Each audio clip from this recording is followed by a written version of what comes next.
পরিপক্ক মধু। যে ফ্রেমটা দেখা যাচ্ছে এই ফ্রেমে পুরাটাই পরিপক্ক মধু। এটা আমরা একটু চামচে উঠিয়ে দেখাই কি অবস্থা।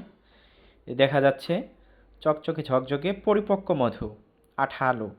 আর আমরা যে এনার্জি বুস্টার হালুয়াটা বানিয়ে থাকি এই হালুয়াতে আমরা অনেক রকমের জঙ্গল থেকে গাছপালা ভেষজ সংগ্রহ করি। এটা একটা ভেষজ আমরা এখন দেখাচ্ছি।